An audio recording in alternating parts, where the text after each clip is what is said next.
Welcome to Community Spotlight. This is Suzanne Hubbard, and today I'm here with Miss Stormy Bishop. Stormy. Hey, nice to meet you. Good to be here. You are an advocate. Yes. For cannabis. Yes, absolutely. For medical cannabis. Yes. So, what made you decide to pioneer this legislation for change? Well, it started, I just joined Alabama Ramp the beginning of the year. For people that don't know who those folks are, can you explain that group? Yes, we're Republicans against marijuana prohibition. We are lobbying, we are a grassroots organization, we're a bipartisan group, and we're grassroots. We have different groups in Alabama where we can connect with different people in different areas, and we get together and do events and educate people on the benefits of cannabis. What do you consider to be the benefits of cannabis? Oh God, I could write a book. Yeah, me too. Well, for me, it would be for anxiety, for stress, a lot of mental relaxing, because I'm very a high-strung person. But as I become an advocate, I started learning that people were finding relief in other ways.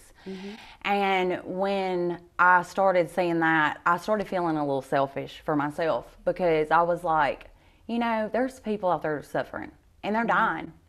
And we have this stigma in this state behind a plant, the devil's lettuce, or the words that they've given this plant that is a plant. I mean, if you look at it, it is a plant, and there's no processing that goes into that. I mean, you can literally take it as the green plant and you can juice it, which has no psychoactive effects whatsoever. Lots of vitamins and minerals. It's everything that you need in that plant. And they make it, if you grow a plant, your child's going to go pick this and they're going to get high and they're going to lose their minds. But they don't know that if they consume that plant, it's not going to do anything but be nutrients to their body. So I watched videos on people with Parkinson's find instant relief. And I started meeting the people in our group, and I was like, this is what I want to advocate for, because I saw people finding pain relief, seizures, Parkinson's, any kind of mental issues, PTSD. I mean, veterans have been finding relief. And there was a guy who really just blew my mind, and he has Parkinson's, and he would show videos of himself and how he would shake, and he has a dog that's a service dog, and he's very young. And when he gets to shaking, that dog will lay on him. And he shows his results after consuming cannabis. And it is mind-blowing. And it angers me that we live in a society that thinks that that is wrong, but we can take pharmaceutical pills, which I was an abuser of those, and that's okay. That's perfectly fine. But someone who consumes cannabis, they're low-lifes, or they just want to get high, they're stoners, they're worthless. And I just want to change the image of that. That's what RAMP is doing, trying to change the image of marijuana into it's beneficial, it's therapeutic. I mean, there's no recreational or medical. It has therapeutic value, and I think for everyone. Well, I would think that the people I see that are judging this plant and causing a lot of the I guess, trouble with trying to get this available to people who need it are religious people. Yes. And what they need to get in their mind is, their God created this plant to help, aid, assist you in better health, in better wellness. God did not create those drugs and those pills that you're popping. Absolutely. And your body doesn't know how to process those pills. They build up toxins in your liver, and they destroy your health with the side effects and the toxicity that becomes in your body. But, God made this little plant for you to fix those things that you need help with.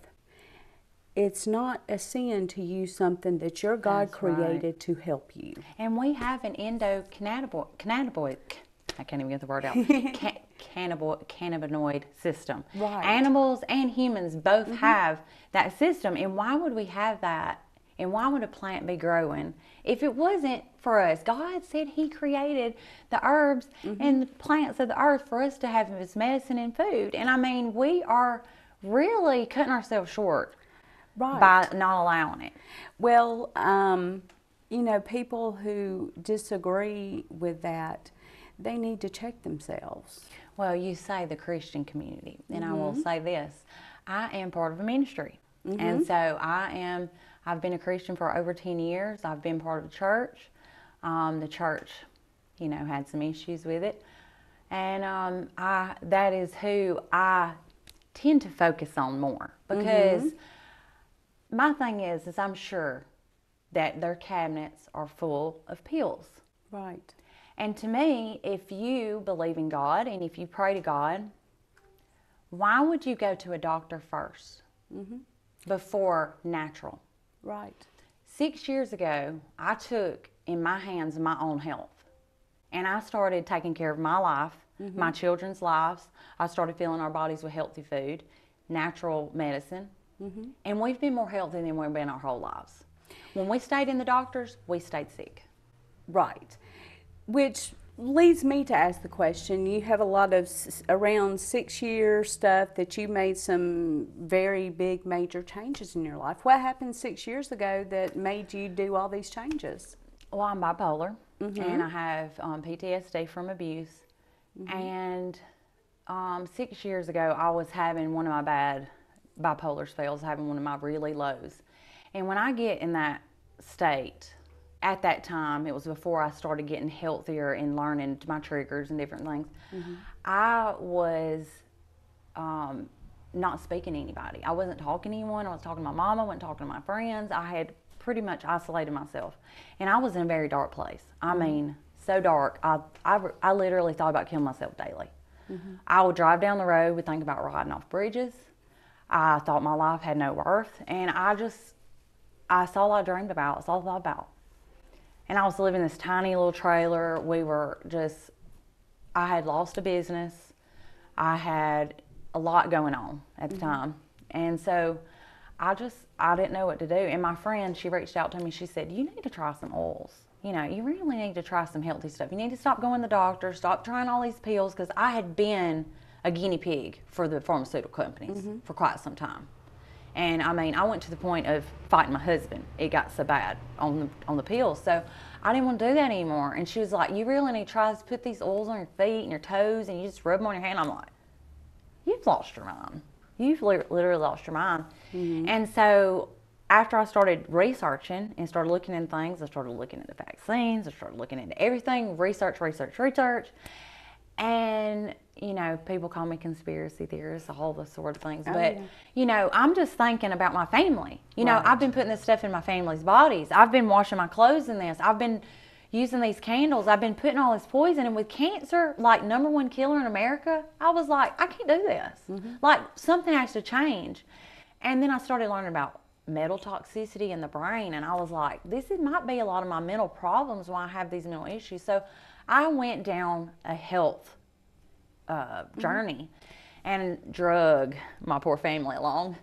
And my poor husband, bless his heart, he's a diabetic. And I wouldn't take my kids to the doctor. I said, we're going to use these oils first. And in the beginning, he was like, no, you're going to take them to the doctor. I said, if these oils don't work, then we're going to take them to the doctor. Last resort. And after we started healing at home with diet and just using all natural methods, he was like, you know, you're on to something. And so he really started paying attention to me, and now he won't even argue with me. But, you know, like earlier he was messing me, what do I need to use for heartburn?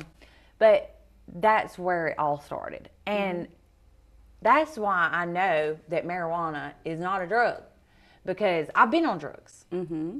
I've been there. I've been on both sides of the fence. And to me, marijuana is all natural. It's a plant. I can toss a seed into the ground. It will grow, and I'll have a product. You know, I won't have to go do anything else to it. Right. So, yeah. So what have you found, you know, in your research and what you have educated yourself with? you know, for people out there that are struggling with anxiety, depression, um, you know, with the issues that so many of us have today, what have you found that was the most beneficial about cannabis? Just relaxing, just to be able to, you know, just to relax, just to be able to calm the brain and be able to, because my brain is always on full. I mean, I'm constantly going. I can never sit down and rest. And it would give my brain some rest.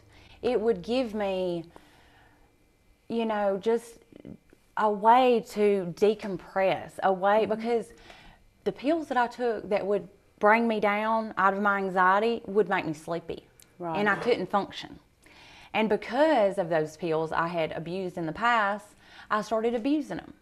And so I can't even go the medicine route. I cannot do that because I could lose my family. Right. Because I have noticed with my own experience that the pharmaceuticals that they give you for anxiety and depression a lot of times have such awesome side effects. They turn you into a zombie and you feel nothing. Yep. Or they make you homicidal and raging, or there's nothing that works correctly. Yep. And I have found my own personal self, because I have fibromyalgia and some chronic pain issues that, you know, there are days that I can't get up and function because the pain level is so terrible that I can't move. All I can do is just lay there and cry. Cannabis has given me back functionality and a life when I have those bouts that I need some help. And that's why we try to advocate for cannabis wellness and people to get educated to find out the benefits. I mean, it benefits autism. Yes. I mean, because seizures. it's calming. It's calming to the brain. Right. And who doesn't need calming? Everybody Every does. mama I know needs calming. I mean, Yes. I'm a stay-at-home mom, and I'm a homeschool mom, and I deal with homeschool mamas. And every single one of those mamas need cannabis. Oh, absolutely. Either that or something. So tell me, what led you? You know, you have told that you have had some substance abuse issues in the past, pill popping, prescription stuff that some doctor flogged on you to make you feel better. Yes. What led you to that? What in your life created that need for that to begin with? Well, at 14, my mom and daddy started going through a divorce. And so my mama got a divorce from my daddy. I didn't want to live with my daddy because my daddy had rules. Well, my mama didn't have rules. So I wanted to be with my mama. Well, we ended up living in a car. We lived in several different places, home to home. I lived with friends. I started off, you know, doing pills. That's where to start off. In school, I'd have people handing me out pills throughout school. I didn't know what they were half the time. I'd just take them. And so I started off on pills pretty much. So I got a boyfriend, and I moved in with him. He was 21 at the time, and I was 14. 15, just turned 15. And he and I got in an argument, and his mama had gotten real close to me. He was living with his mama. So his mama got real close to me. So when we got in an argument, she's like, you got to go, him, and kept me. I was 15. Well, she was on drugs. She was on crystal meth. Her husband was on, he's a truck driver. And I become her buddy. So we started doing drugs together, and we had fun. She had a son, he was like 7.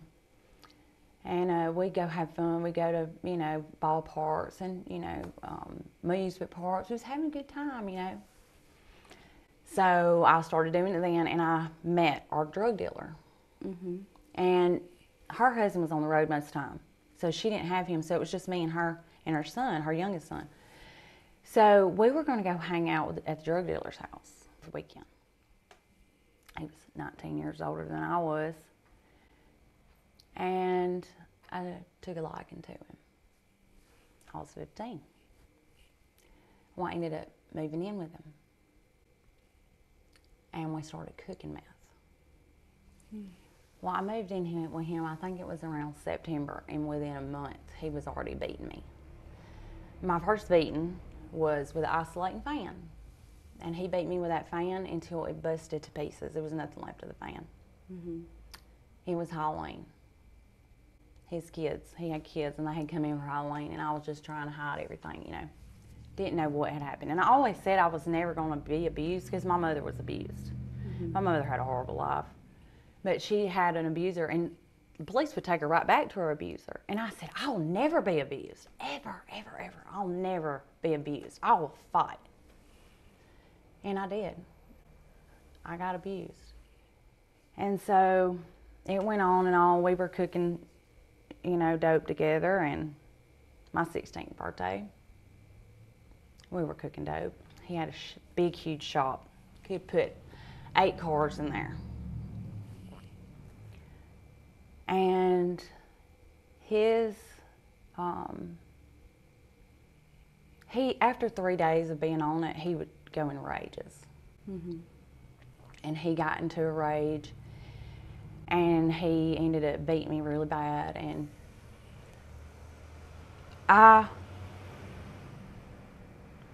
the brainwashing, there was a lot of brainwashing that went on. He told me I was a whore. He told me I was trying to show myself off. If I had a t-shirt on like you can see here, if you lift my arm, he said I was trying to show my body. If the blinds had a little turn in it, I was trying to show myself. So he had brainwashed me and tore me down to nothing. And I was so messed up on drugs, I was just this tiny little bone. I literally walked by a mirror one day and I couldn't recognize my face. I could not recognize the person I was looking at. And so the first bad time, my birthday, back to my birthday, we had been cooking and he had been up all night, and I don't remember what started the fight, but it got so bad, he ended up stomping my head into the concrete, and he busted out a welding torch. And he got a metal rod, and he melted the end of this welding torch and made me pull my pants down and stuck it between my legs. The scar on my arm is from a welding torch. He stuck me with that, burned me several times, stomped my head into the ground. This is my 16th birthday. Time I was supposed to be learning to drive a car and having fun with my friends and, you know, the good things. But instead I was being beat. And it just kept getting worse and worse. I don't remember a lot of it because I was so messed up, but I do remember one of the times my mom was there. And my mom really didn't know what was going on about how I got her started on meth. And she loved it. She had never done drugs before in her life. She never even had a ticket. I tried to get her to smoke weed before, and she would freak out. So my mom never done drugs with me. She just hung out with me. Well, I got her to do meth, and she loved it. I was 15. She was downstairs when she got started, and she was downstairs, and we had a pool table down there. Me and him got arguing. Somehow I got upstairs. Mama didn't know we were fighting. She was down there playing pool, thought we were upstairs. And he had a gun to my head while my mom was downstairs. And he knocked my tooth out. So I have a fake tooth because of him. He took and paid it for it. You know, I'm so sorry. I'm never going to beat you again. It was always that over and over and over again. And I got away from him around Christmas. And I was so out of it on drugs that I just couldn't understand why it was so bad. Like, what he was doing to me so bad. Like, I thought I was just taking a little break, and I was going to go back and everything's going to be okay. So I went to Georgia with my mom, stayed with my mom. My eye had a blood that was like solid red where I'd been beaten, and eye vessel blood busted. And I went back to him. This after he busted my tooth out. How I got away from him was he had company. We'd already been fighting, and he'd already been making things he was going to kill me. And he held up a bottle of heat, which is what we use to make drugs with and also goes in cars. And he said, I'm going to pour this bottle of this on you, and I'm going to set you on fire. And he had company there. And I was like, he will keep him long enough for me to get away. Mm-hmm. Because he wouldn't do anything in front of anybody. He was doing this, coming into the office and telling me this stuff. So I was going to sneak out, pretend like everything was okay. I was going to go get something to drink at the house, or, you know, sneak out. And I went to every single car, because he had all kind of cars. He had a junkyard, and he had a shop. He worked on vehicles and stuff. So all these cars were sitting out there with keys in them. So I run and jumped in every car, and everybody was dead, except for stick shift. I had no idea how to drive stick shift. But I got that son of a gun out there. Mm-hmm. And I was going second gear, 70 miles an hour. And I'm on the curvy road through Goveville. Mm-hmm. And I'm just, you know, engine's about to blow up. And I'm coming around a curve, and I look up in the rearview mirror, and I'm so high on drugs, y'all. I didn't even register that I'm going fast. And I see the rearview mirror, and I'm like, there's a tractor behind me going 70 miles an hour. Then I'm like, a tractor? So I look back up, and it's him on a Banshee four-wheeler. He has come after me. And I start spinning out of control, mm-hmm. and bash up into a tree, and got out of the vehicle before it ever stopped, and was trying to jump into the next car that was coming down the road, because I was fearing for my life. Right. So I got away from him, got in my right mind, and I go right back to him. So I go back, take several more beatings. Then I finally get away. And my mama, because she was on drugs, we were both very naive. He started telling me, I'm fixing to go to prison for a long time. Come see me. You know, this will be the last time you'll ever see me again, all this stuff. We'll go spend some time together somewhere. We'll go get a cabin together, and just, we'll spend some time together. And I'm just gullible, because I'm 16 years old, and I'm stupid. Yeah. And on drugs. So I go with him. And my mama's like, I'm going to go with you and make sure you're going to be all right. So we go, and we go to Helen, Georgia. Everything's all great and wonderful. We're having a great time, all high, you know, meth. And he wants to go to Walmart. So he wants me to go with him. And my mom didn't see me more after that. He kidnapped me, took me all up the United States, beat me, hog-tied me, stabbed me with needle pliers, just torture me, shoving me full of drugs. I mean, to the point I'm about to pass out. And it had to have been God, because it couldn't have been anybody else. I wasn't even seeking God then. God was so far away from me then, and I just, you know. Mm-hmm. But I started my period, and I told him I needed some pads. I needed something, you know. And he didn't want to go in the store for me. Right. So when I get in the store, I'm bloodied and bruised. Got sunglasses on, my eyes are black. My hair is caked in blood. Mm-hmm. I've been stabbed. Cut from this side. He took a knife and just cut me all the way. I've been cut in the eye. I've got a scar on my eye. He would just hit me while we're going down the road. He would give me the phone to call my mama and let me talk just long enough to scare the heck out of her, hang up the phone. And he would terrorize my whole family like that. He just kept, I didn't know this, but my daddy and the boyfriend that I was telling you I moved in with, they had went hunting for me. And they had went and acted like they were the police, went busting up in his house and all kinds of stuff hunting me. Mm-hmm. And my daddy had been trying to get me out of the situation. He didn't know how serious it was, but he had a feeling. He'd already sent the police to get me one time, and he was so upset because he was scared I was going to hate him for that, and I thanked him for it. He didn't know why. Mm-hmm. But anyway, so he takes off with me. We're going, and I get in the store. You know, I've started my period, and he's going to let me go in the store without him because he didn't want to go to get no pads. So I get in the store, and it's a line, and I'm standing there, and I said, help me. Mm-hmm. Please help me. I need help. Mm-hmm. I couldn't talk loud. I was just trying to get some help. And I turn around, and he's behind me. Mm-hmm. And I take off running behind the counter, and the guy behind the counter runs me away. He shoos me out of the store. I run across the street. I was so high on drugs, I was like a chicken with my head cut off. I could not even function to even dial a phone number. I just could not. I run across the street, and I wish to God I could go meet these people and talk to these people and tell them thank you, because I went to a shop, and they're like, we're going to protect you. He was driving a Mustang with loud pipes on it. So every loud pipes I heard, I thought was him. So I was just in complete panic mode.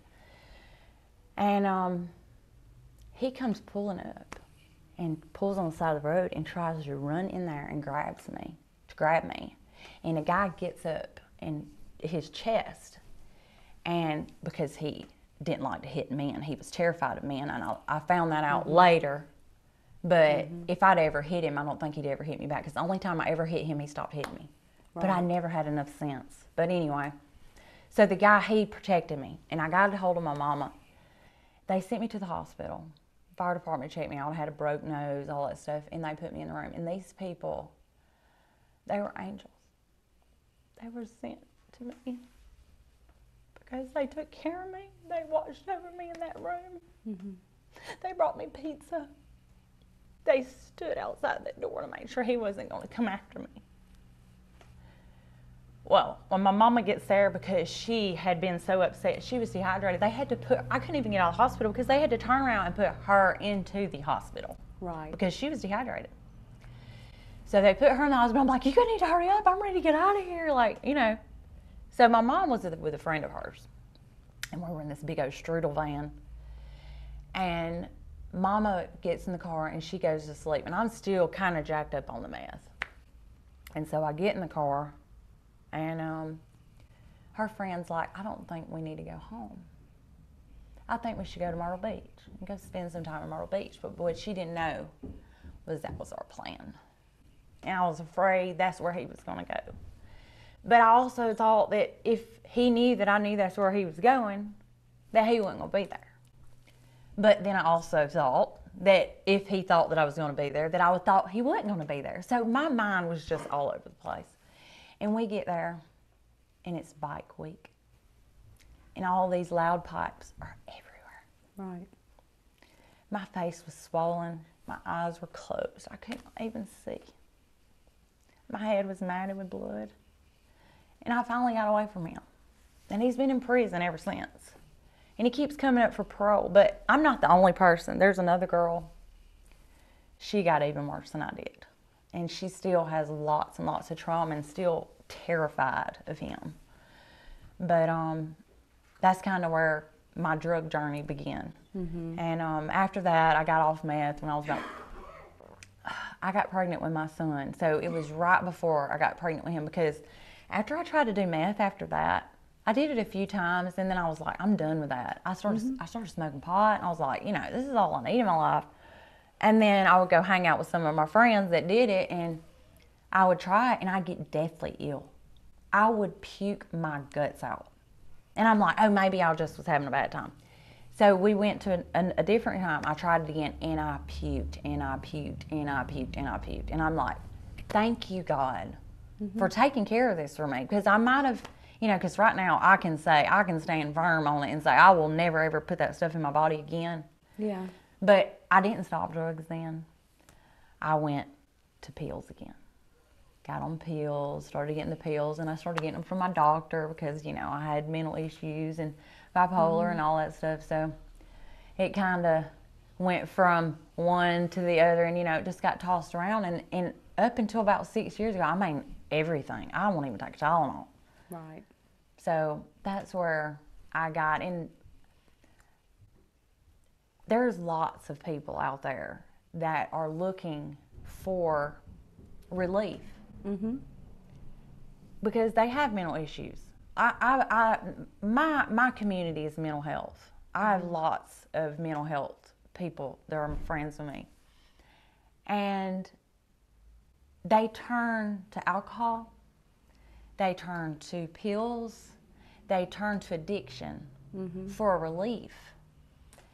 And, you know, I've been around so many people that think drug addicts are bad people because, you know, they're bad people and they've had and I had never done crack or ever been a crackhead or any of that stuff, and I had gotten an ugly perception of that, like, I would never do that kind of stuff. And then I, you know, got to be with the community of women who had dealt with that kind of stuff and losing their kids and things like that, and just really learned that people are hurting.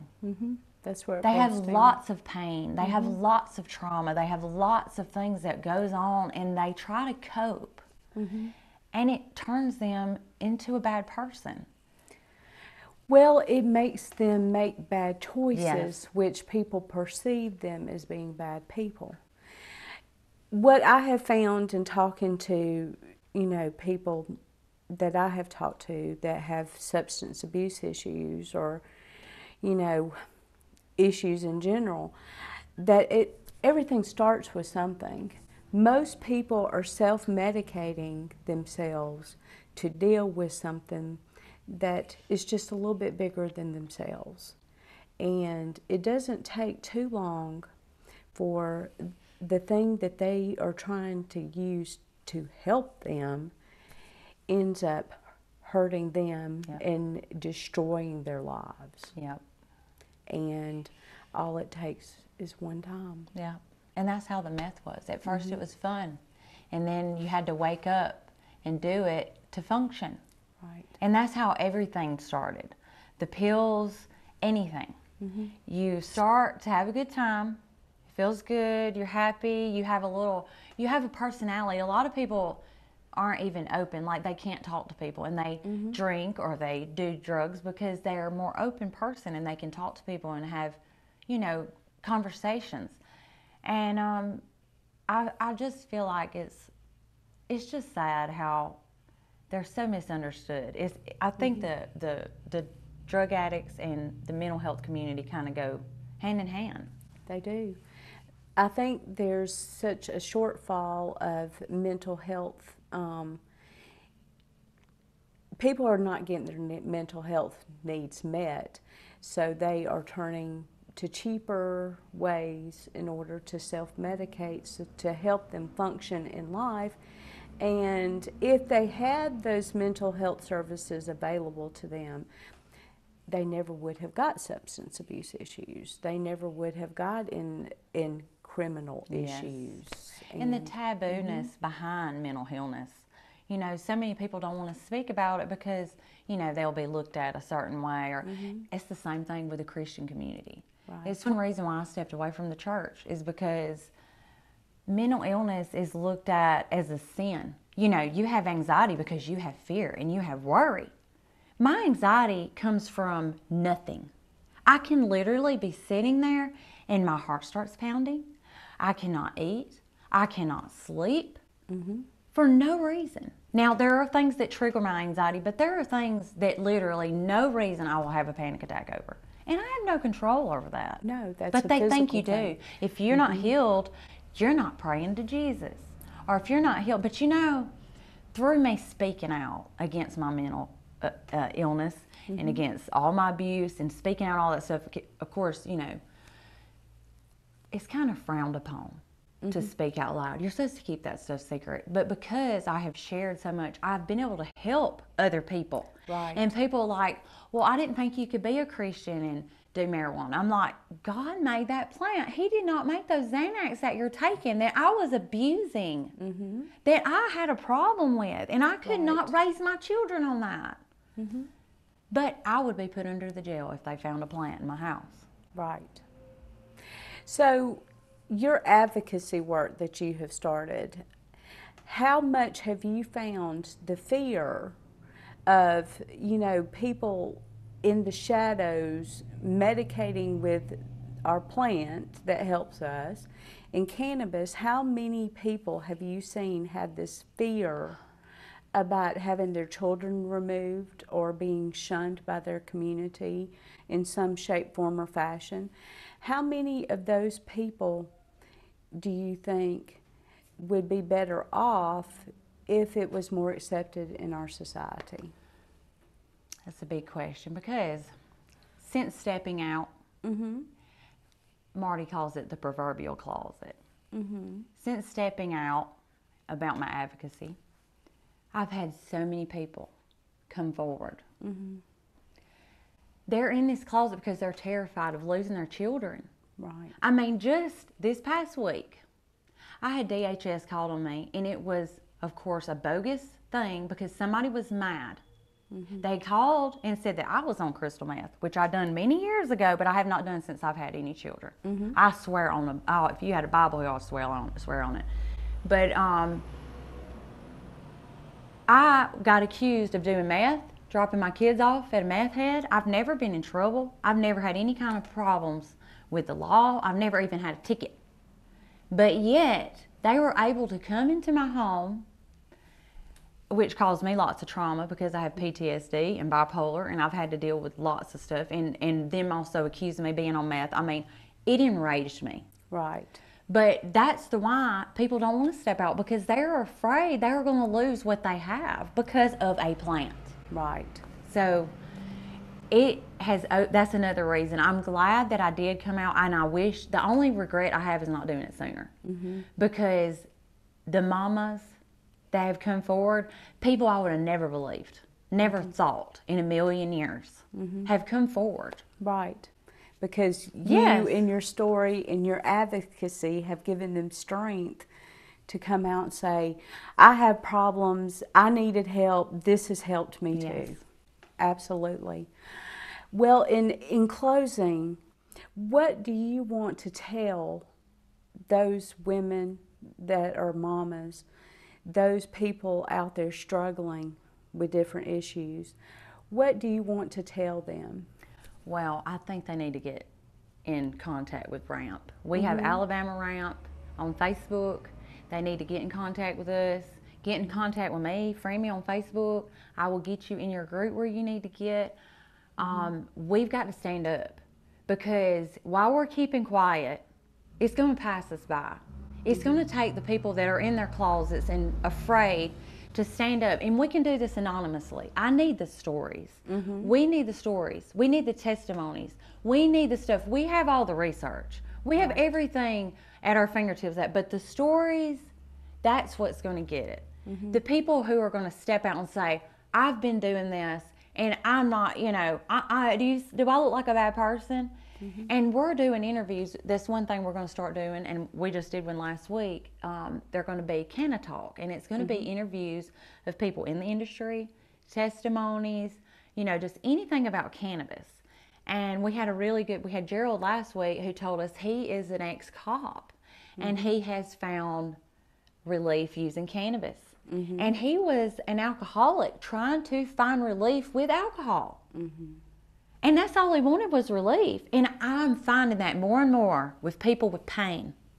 There's so many alcoholics out there because they are in pain. Right.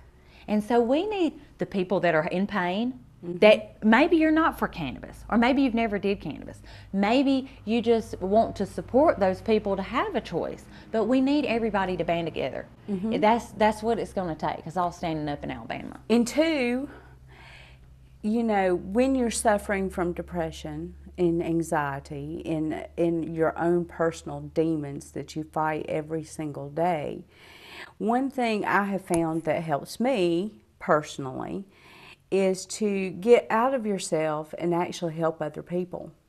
Stand up for those that cannot stand up, because they are in fear, because they're afraid to lose their children.